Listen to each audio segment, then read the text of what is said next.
сені өлтіріп атқан үмітсіздік бүгінгі адамдардың, жалпы бүгінгі халықтың ол үлкен бір дерті. Барлықтарыңызға ассалаумағалейкум. Менің есімім Абдрашид. Біз сіздермен ми және оның мүмкіндіктерін талқылаймыз. Енді бір үлкен тақырып, бұл үмітсіздік деген өте үлкен, бір 5-6 минутта кіріп шыға алмайсың, бірақ сонда да мен сіздерге бір үмітсіздіктің формуласын жеткізейін. Үмітсіздіктің қалай сенің өміріңде көрінетінін және үмітсіздіктің қандай кері әсері бар екенін түсіндірейін мен сіздерге. Біздің мида маңдайша бар ғой, осы жерде белсенділікті оятатын, сені әрекетке итермелейтін, сені жұмыс жасатқызатын, енді мотивация деген сөзіміз бар ғой, мотивацияны қосатын нәрсе ол дофамин.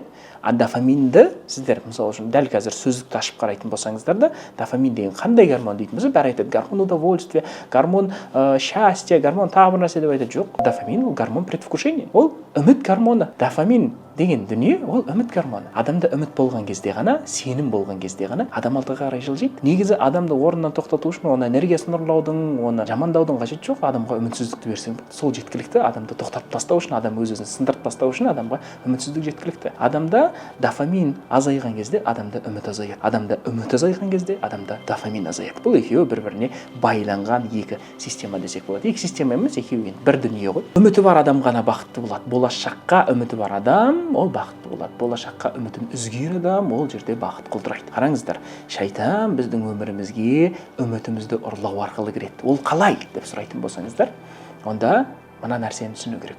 Үміт деген дүние ол міндетті түрде соңында бәрі жақсы болады деген нәрсе. Андай адаммен аралассаң да сен ақырын күтесің. Біреумен отбасы құрсаң да, біреумен достассаң да, біреумен жұмыстассаң да, сен барлық жерде ақырын күтесің. Сенің миыңның системасы солай жұмыс жасайды. Ол қазіргі күнде бүгін бақытты болсақ болды деп өмір сүре алмайды адамның миы. Адамның миы бір үмітте өмір сүреді. Сондықтан адам бір адамдармен қарым-қатынасқа кірген кезде, бір жүйемен қарым-қатынасқа кірген кезде, ол оны ақырын ойлап тұрады. Міне, сол ақырында барлығы жақсы болады деген ой, міне осы үміт. Осы барлығы жақсы болады деген дүние өшіп қалатын болса, ол сені құлдыратып жібереді, жалғыздыққа апарады. Жұмысыңды сындырады, өміріңді сындырып тастайды. Барлығы жақсы болады деген дүние қашан кетеді адамда? Адам Алланың орнына себеп пен салдарға беріліп кеткен кезде. Аллах қой барлығын түбінде жақсы қылып беретін, барлығын түбін хайыр қылып беретін, барлығы түбінде жақсы болады. Ей құлым, уайымдама, мен саған зұлым емеспін дейді. Ей құлым, мен саған көтере алмайтын жүгіңді бермеймін дейді. Ей құлым, барлығы жақсы болады, мен саған сенің мынау күре тамырыңнан жақынмын дейді. Ей құлым,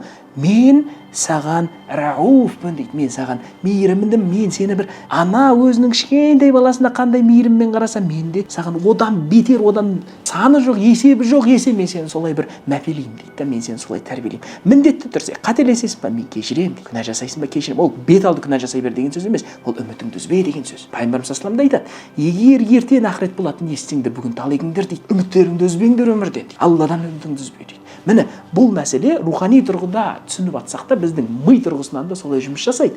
Ми тұрғысынан да адам бір болашақтан, Алладан өзінің фокусын, зейінін себеп салдарға салып жіберетін болса, адамдарға салып жіберетін болса, ол жерде үміт үзіліп қалады. Міне мәселе сода. Сенің фокусың адамдардың іс-әрекетінде болатын болса, мынау адам мынандай болу керек, мынау адам андай болу керек дейтін болсаң, үміт үзіледі. Егер сен адамның, өзіңнің бауырыңның қасындағы, мысалы үшін партнерыңның маңызды емес кім екенін, өзің таңдаған адамыңның, болмаса таңдамаған адамыңның қателеседі-ау бұл да пенде ғой деген ойды қабылдай алмау, міне осы үмітсіздік. Сөйтіп сен ананы контролировать етіп кетесің, қинап жібересің, түбінде оның әр жасаған ісі сенің үмітіңді өшіре бастайды. Ол адамға емес, адамдарға деген үмітіңді өшіріп тастайды. Мысалы үшін кейбір адамдар айтады, мен бүгіннен бастап ешкімге сенбейтін болдым дейді. Қалай ешкімге сенбейсің? Неге ешкімге сенбейсің? Сонда бір адам қателесті дегенде бүкіл әлем қателесті деген сөз бе? Қателессе де сен қателеспейсің ба? Сен де қателесесің ғой, сен де қателіктен шыңдалып келатсың, ол да қателіктен шыңдалып келеді. Басқа адамға сенім арту үшін, басқа адамды қабылдау үшін, ол адамның пенде екенін, ол адамның қателесуші екенін қабылдау керек. Және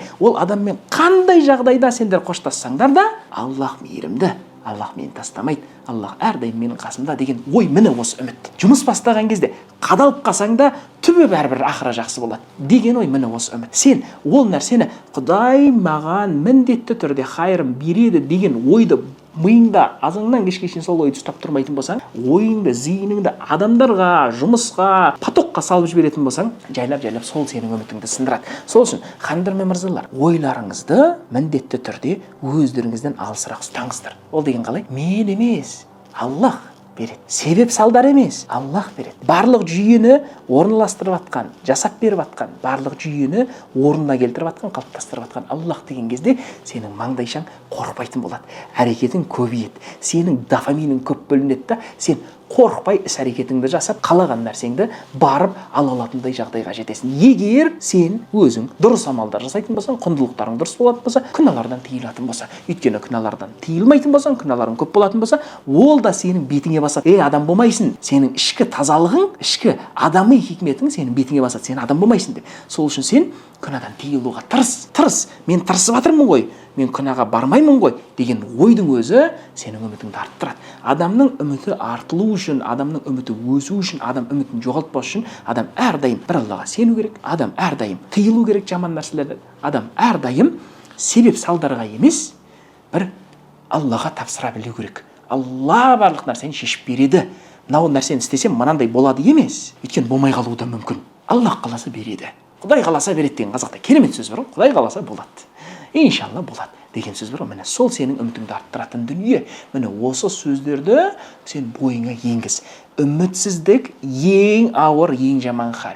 Үмітсіздік депрессия, үмітсіздік апатия, үмітсіздік өмірдің дәмі кетуі, үмітсіздік өмірге деген қызығушылық кетіп қалу. Үмітсіздік деген өмірдің мән мағынасы кетіп қалуы ғой. Үмітсіздікке өздеріңізді жібермеңіздер. Сондықтан үмітсіздікке өздеріңізді жібермес үшін міндетті түрде фокустарыңызды тек қана жақсылыққа нақыштаңыздар, жақсылыққа бағыштаңыздар және сол жаққа қарай направлять дейді ғой, сол жаққа қарай жіберіңіздер. Алла барлығын реттейді деген ойға жіберіңіздер.